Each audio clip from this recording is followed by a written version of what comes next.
can you guys tell me what the first color or word you think of after thinking about the word royalty is? Purple. Gold. At first, for royalty, I would think of colors like blue and gold. And for African American history, oh, and people like Princess Diana. And for African American history, I solely thought of slavery. Did you know African Americans have over 120,000 years going strong, and only about 0.5% of that revolves around slavery? 0.5% of 120,000. Does anybody have a calculator? Seriously. Or a smartphone? Can you just do the math for me real quick and let me know what you get? 0.5% of 120,000.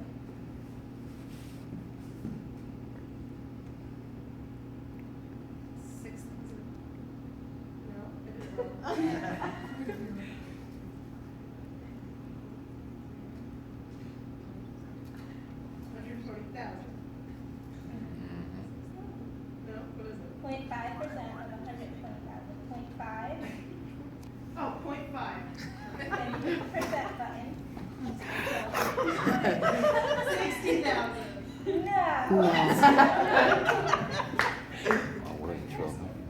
120,000.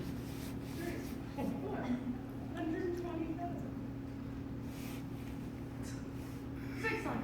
600. So don't get me wrong, 600 is a lot of years. But what about the other 119,400 years? You see, my history story is being told as if I was solely oppressed and focuses mainly on slavery.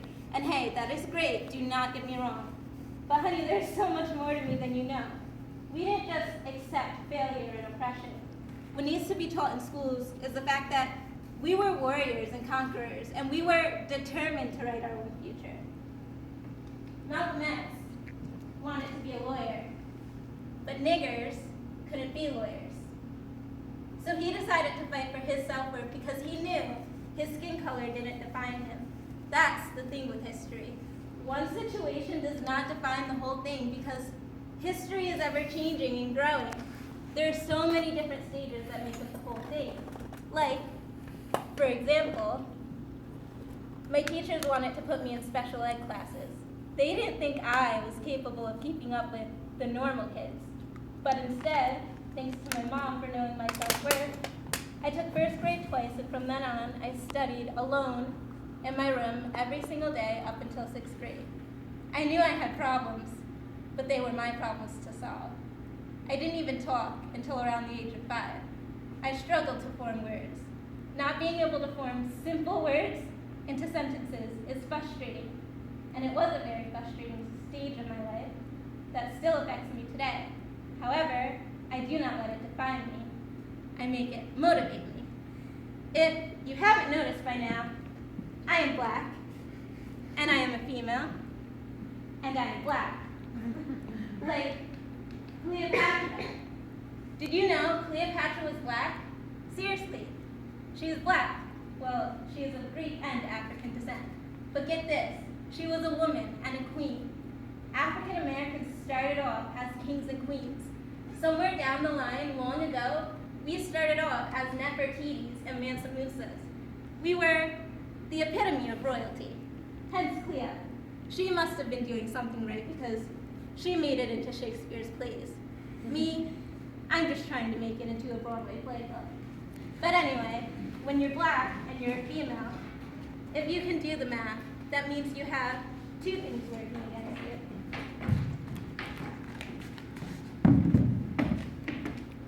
Jeanne, you don't have time to figure out what you're going to do. Jeanne, you really should be filling out 100 scholarships a month. Scholarships? I thought those just came to you. Or are those grants? You don't have time to fool around either. You need to realize you're a black female. Your girlfriends have it easy. They're white. You're going to have to work harder to get into college and be successful in your future. And because you're a female, you need to put in overtime. Overtime? I thought that stage in history was over. You guys know, the race stage. The part of my story where Rosa Parks was asked to move to the back of the bus. We're past that now. And in the 1920s, my girl Susan, B. Anthony that is, made sure she did not sit down until the 19th Amendment passed.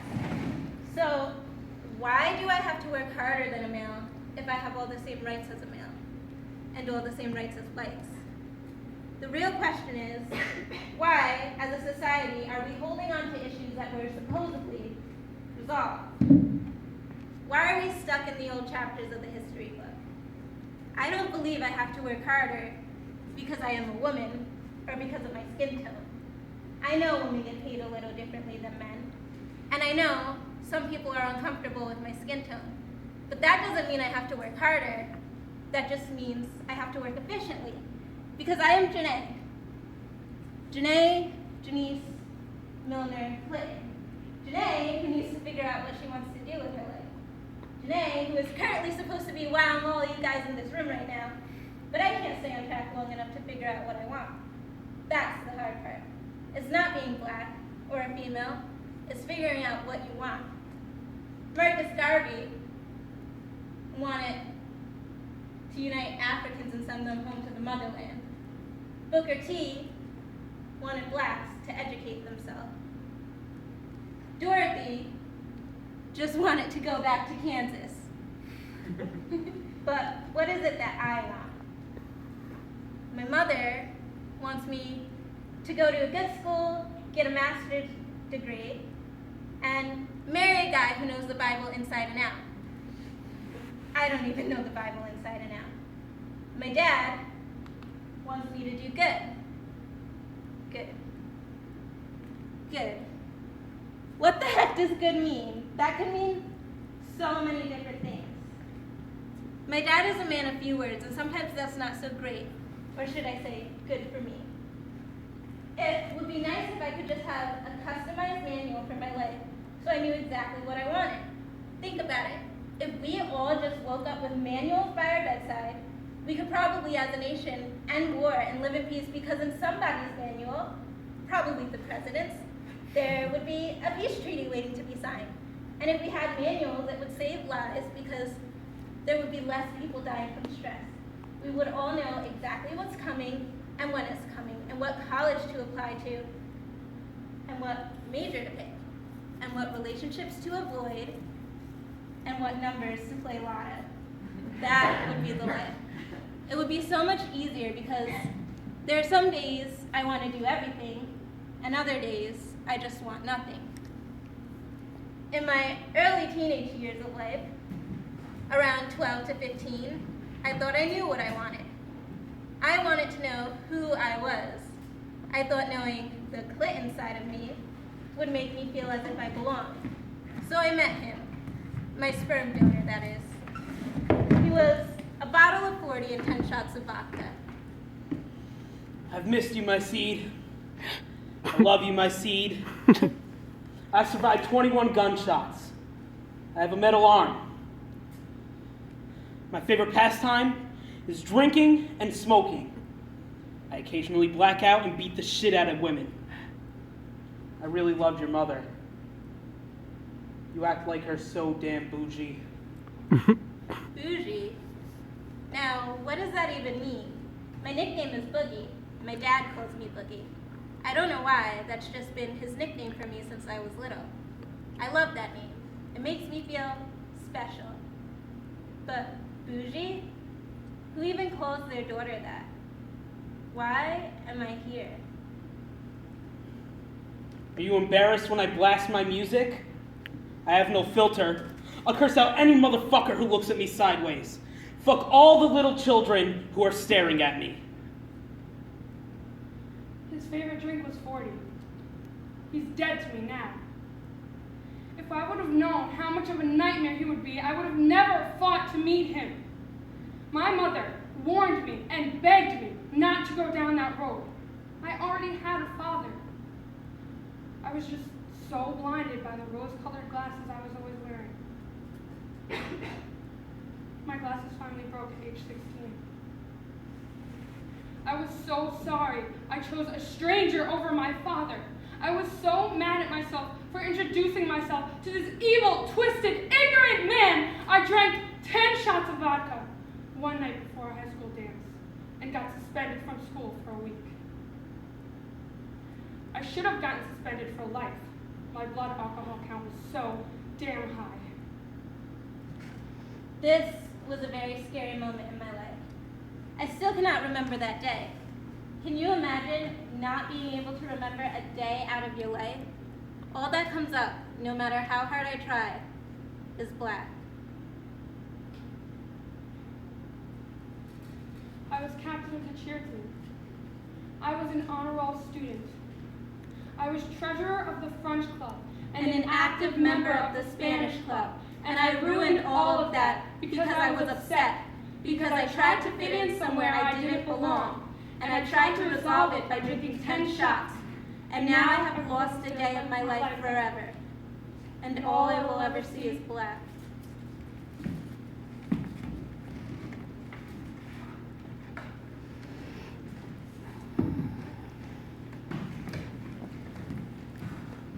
I realize now that knowing the clit inside of me does not necessarily mean I know who I am. And knowing myself does not necessarily mean that I will fit in. What is it with fitting in anyway?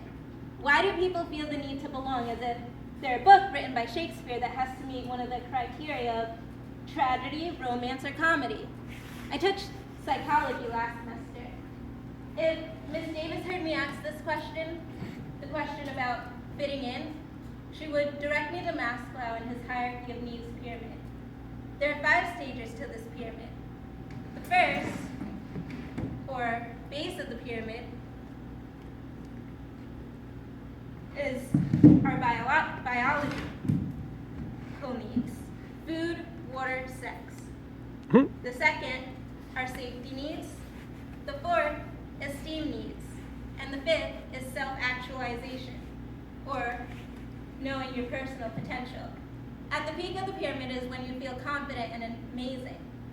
However, the third stage is the need to belong. According to Maslow, in order for us to live out a full, happy life, we have to satisfy our need to belong. For most of my life, I felt like an outcast. Having 5 younger sisters who all had the same dad made me feel like an outcast. They had a biological bond that I wanted. Having nappy hair made me feel like an outcast.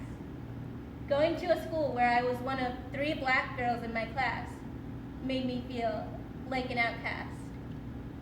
Having black knees and ashy skin, as one of my classmates laughed at me for, made me feel like an outcast.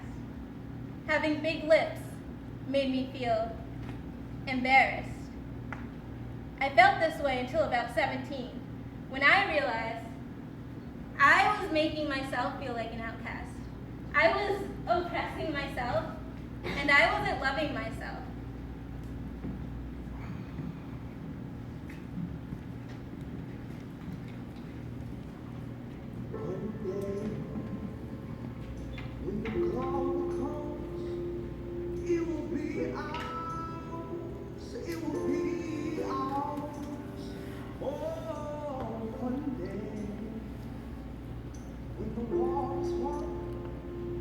We will be so, we will be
back. We are gone hundreds of miles from dark road heroes to become a hero. Facing the league of justice, his power was the people.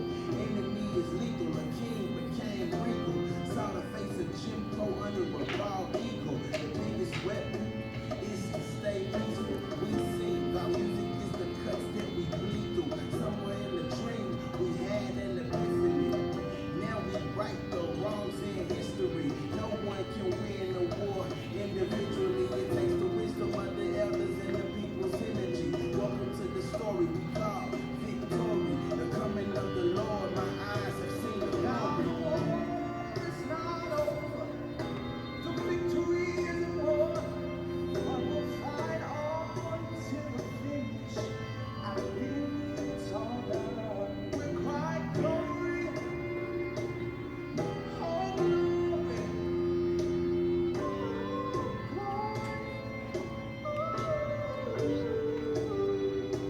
We're quite glory. Oh, glory.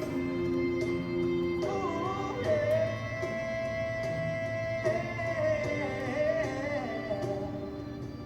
One day, when the call comes, it will be ours. It will be ours.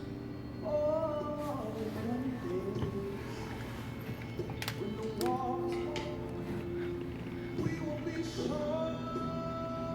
We will be strong. Oh, one day, when the call comes, it will be ours. It will be ours. Oh, one day, when the war is won, we will be strong.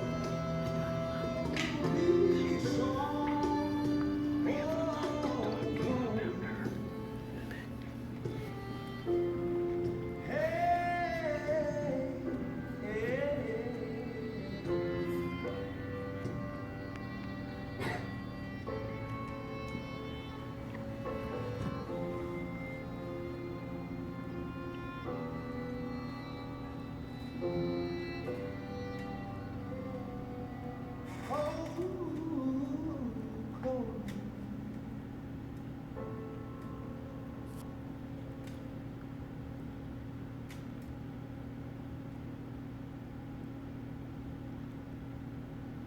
One day,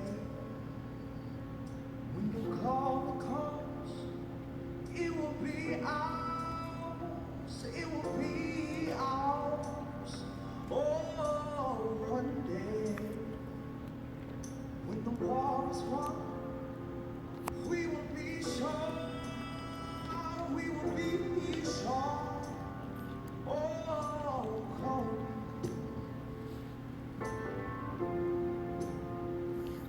Oh,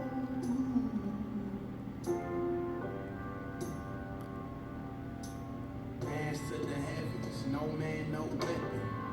Formed against, yes, glory is destined. Every day, women and men become legends. Sins that go against our skin become blessings. The movement is a rhythm to us. Freedom is like religion to us. Justice is juxtaposition to us. Justice for all, just ain't specific enough. One son died, his spirit is revisiting us. True and living in us, resisting